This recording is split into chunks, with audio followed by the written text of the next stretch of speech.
ইফতারিতে যদি এই রকম খিচুড়ি থাকে কখন যে আপনি তৃপ্তি সহকারে এক প্লেট খেয়ে নেবেন আপনি বুঝতেই পারবেন না এটা খেতে যে কত মজা। এখানে আমি 1 মগ নিয়ে নিলাম পোলাওয়ের চাল আর 1 মগের বেশি নিলাম ভাতের চিকন চাল আর বাকি অর্ধেকটা আমি মুগ ডাল আর মসুরের ডাল দিয়ে দিব। মুগ ডালটা আমি ভেজে নিয়েছি, সবগুলো একসাথে মিশিয়ে পানিতে ধুয়ে এটা আমি ভিজিয়ে রাখবো 10-15 মিনিট। আর যদি হাতে সময় না থাকে ভিজিয়ে না রাখলেও হবে। এটা আমি ভিজিয়ে রেখে দেব। হাঁড়িতে তেল দিয়ে দিব শুকনো মরিচ, এলাচ, দারচিনি, তেজপাতা, পেঁয়াজ কুচি। এখানে দিয়ে দিব আমি বেশ কিছুটা কাঁচামরিচ, যে যেমন ঝাল পছন্দ করেন পরিমাণ মতো ঝাল দিয়ে দিবেন। কাঁচামরিচের বিচিগুলো আমি মাঝখান থেকে ফেলে দিয়েছি। আর দিয়ে দিব আস্ত জিরা। এগুলো একটু হালকা ব্রাউন কালার যখন হয়ে আসবে তখন এখানে দিয়ে দিব আদা রসুন বাটা। আর যে চালগুলো আমি ধুয়ে উঠিয়ে রেখেছিলাম দিয়ে দিব ওই চাল আমি একটা ডালাতে উঠিয়ে রেখেছিলাম যাতে পানি ঝরিয়ে যায়। দিয়ে দিব স্বাদ অনুযায়ী লবণ আর হলুদ গুঁড়া। এই চালটা একটু ভেজে নিতে হবে, তাহলে এটার টেস্ট একটু আলাদা হবে। এটা মাখা খিচুড়ি না, এরকম করে একটু মশলার সঙ্গে ভেজে নিলে সুন্দর একটা ফ্লেভার আসবে। এই ভাজার সময়ই কিন্তু সুন্দর একটা ঘ্রাণ পুরো বাড়িতে ছড়িয়ে পড়বে। যখন রান্না করবেন তখন বুঝতে পারবেন।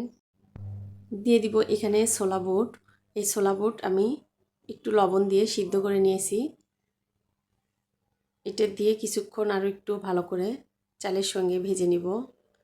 অবশ্যই সিদ্ধ করা ছোলা বুট দেওয়ার চেষ্টা করবেন, না হলে বুটটা আবার একটু শক্ত থেকে যাবে। আর দিয়ে দিব এখানে 8-10টার মতো রসুন, ছোট সাইজের। এখন যে নতুন রসুনগুলো পাওয়া যায় বাজারে, ওই রসুন আমি এখানে দিয়েছি। এটা অপশনাল, চাইলে নাও দিতে পারেন। আমি এখানে ফুটন্ত গরম পানি দিয়ে দিব। যেহেতু আমি 2 কাপ চাল নিয়েছি তাই এখানে আমি 4 কাপ পানি দিয়ে দিব। আমি পানিটা আগেই মেপে ফুটে নিয়েছি। পানিটা দিয়ে আমি ঢাকনা দিয়ে বেশ কিছুক্ষণ ঢেকে রান্না করে নিব। খিচুড়িতে এরকম বলক উঠে আসলে এটা আবার একটু মাঝে মাঝে একটু নেড়ে দিব। অল্প আছে এখন আমি এটা চুলাতে রেখে দিব। এরকম করে বাসায় একবার ট্রাই করবেন, দেখবেন খেতে কতটা মজা হয়। আর যদি বাসায় ট্রাই করেন অবশ্যই আমাকে কমেন্ট করে জানাবেন রান্নাটা কেমন হয়েছিল। খিচুড়িতে রসুন দিলে রসুনটা খেতেও কিন্তু বেশ ভালো লাগে। আমার মনে হয়েছে লবণটা একটু কম হবে, তাই আর একটু লবণ দিয়ে দিলাম। যেহেতু রোজার দিন লবণটা তো চেক করে দেখার উপায় নাই, তাই আন্দাজ মতোই দিয়ে দিলাম। আর এখানে আমি দিয়ে দিব গরুর মাংস। কিছু রান্না করা মাংস ছিল, ওগুলো একটু ঝুড়া করে নিয়ে যখন খিচুড়িটা হয়ে আসবে তখন ওই পর্যায়ে দিয়ে দিব।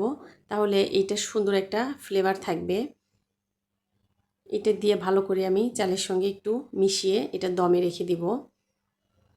আমার খিচুড়ি রান্না যদি আপনাদের ভালো লাগে প্লিজ লাইক কমেন্ট শেয়ার করবেন। আর অবশ্যই কমেন্ট করে জানাবেন আমার খিচুড়ি রান্নাটা কেমন হয়েছে। উপর দিয়ে দিব বেশ কিছুটা পেঁয়াজ বেরেস্তা। আর আমি কিছুটা এখানে আদা কুচিও দিয়ে দিব। আদাটা একটু হালকা তেলে ভেজে নিয়েছি। এটার জন্য সুন্দর একটা ফ্লেভার আসবে আদার, যেটার জন্য খেতে খুব ভালো লাগবে যখন দাঁতের নিচে পড়বে। এখানে দিয়ে দিব কিছুটা ধনিয়া পাতা কুচি। এগুলো দিয়ে মিশিয়ে নিয়ে ঢাকনা দিয়ে ঢেকে আমি একটু রেখে দিব চুলা বন্ধ করে 2 মিনিটের মতো। তাহলে চালটাও একদম ভিতর থেকে ফুটে যাবে।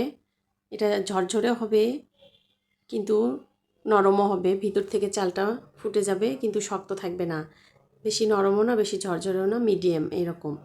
দেখে বুঝতে পাচ্ছেন কেমন হয়েছে। আমার বাসার সবাই তো ইফতারিতে খিচুড়ি মাশাআল্লাহ খুব পছন্দ করে। মাঝে মাঝে এটা আমাকে রান্না করতে হয়। আপনারা যদি রান্না করেন অবশ্যই কমেন্ট করে জানাবেন কেমন হয়েছিল। সবাই ভালো থাকবেন, সুস্থ থাকবেন। আল্লাহ হাফেজ।